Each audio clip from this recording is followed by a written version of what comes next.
চারজন প্রকৃত বন্ধু নিয়ে আজকে আমরা কথা বলবো, যাদের জ্ঞানত বা অজ্ঞানত কারণেও কোনোভাবে অবহেলা করবেন না। 1 নম্বর বন্ধু হচ্ছে বিদ্যা। আপনি যখন যা কিছু করতে চান না কেন, তার জন্য অবশ্যই এডুকেশনের প্রয়োজন। হ্যাঁ, আমি প্রথাগত বিদ্যার কথা বলছি না, যে স্কুল কলেজ থেকে আপনি কত বড় ডিগ্রি নিয়েছেন, দ্যাটস নট এ ম্যাটার। কিন্তু আপনি যদি কোনো কাজ করতে চান, ধরুন বিদেশে গেলেন বা দেশের মধ্যে বা অন্য শহরে, তাহলে আপনার স্কিল, আপনার নলেজ, আপনার জ্ঞানের উপরে তো আপনি কাজ পাবেন। আপনি একটা ধরুন মোটরসাইকেল মিস্ত্রি, তা সেটার জন্য আপনাকে জ্ঞান অর্জন করতে হয়েছে। বা আপনি একজন ল্যাপটপ মিস্ত্রি, আপনি একজন টিউবওয়েল মিস্ত্রি, আপনি একজন ইঞ্জিনিয়ার, আপনি একজন ডাক্তার, আপনি একজন ব্যারিস্টার, আপনি একজন অ্যাডভোকেট। সমস্ত কিছুটা কিন্তু এডুকেশনের ওপর নির্ভর করছে। সুতরাং প্রথম বন্ধুটাই হচ্ছে এডুকেশন। যদি না থাকে তৈরি করে নেন আজ এই মুহূর্ত থেকে, আপনার নিজের স্কিল ডেভেলপ করুন এবং নিজেকে একজন বুদ্ধিমান মানুষে পরিণত করুন। সেকেন্ড প্রিয় বন্ধু আপনার বাড়ির ভেতরেই আছে, সেটা হচ্ছে আপনার স্ত্রী। যদি আপনার বাবা মা থেকে থাকেন, তাহলে বাবা মায়ের তো তুলনা হয়ই না, তার তো ব্যাপারটা আলাদাই। তারপরেও কিন্তু স্ত্রী হচ্ছে সবচেয়ে প্রিয় বন্ধু। কারণটা দেখুন, আপনি সারাদিন বিভিন্ন কাজে বিভিন্ন প্রেশারের মধ্যে বাইরে সময় কাটাচ্ছেন, আর পুরো সংসারটা, আপনার উৎপাদিত সন্তানকেও মানুষ করছে কে? আপনার স্ত্রী। আপনার স্ত্রীর ওপর নির্ভর করছে আপনার পরিবারের শান্তি, শৃঙ্খলা, সমস্ত কিছু। আত্মীয় স্বজনের সঙ্গে কেমন সম্পর্ক রাখবেন, বাবা মাকে কেমনভাবে ভালোবাসবে, সবটা কিন্তু একটা বিশ্বাসের ব্যালেন্সের উপরে, স্ত্রীর ওপর নির্ভর করছে। সুতরাং কোনোভাবে আপনি আপনার স্ত্রীর অমর্যাদা হতে দেবেন না, কারণ তাকে অসন্তুষ্ট করা মানে পৃথিবীটা আপনার কাছে অন্ধকার চলে আসবে।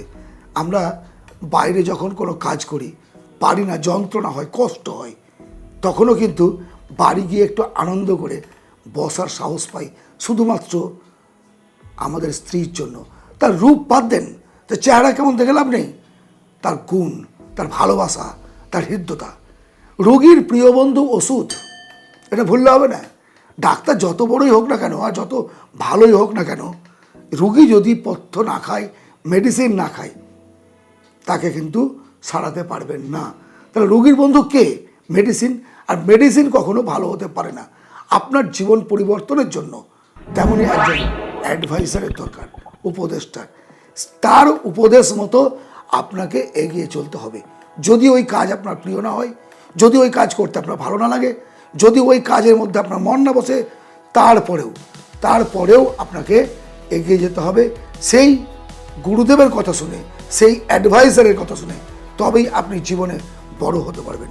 সচিন তেন্ডুলকরের যিনি কোচ ছিলেন, তিনি কিন্তু সচিন তেন্ডুলকর হতে পারেননি, কিন্তু কোচের কথা শুনেই সচিন তেন্ডুলকর তার সমস্ত শক্তিটাকে বার করে দিয়ে একজন আদর্শ ক্রিকেটার হতে পেরেছিলেন।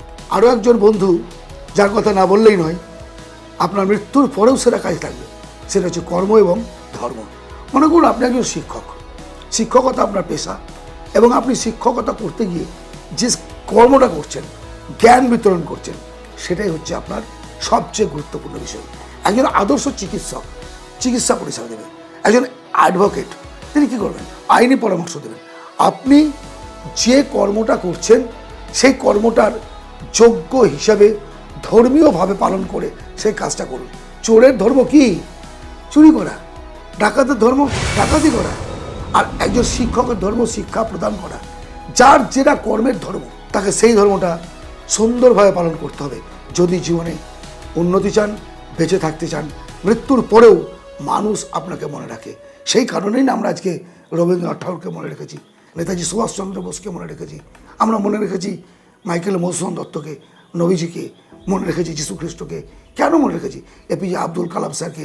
তাদের কর্মের জন্য, তাদের কর্মটাকে তারা আন্তরিকতার সঙ্গে ধর্মীয়ভাবে পালন করেছেন।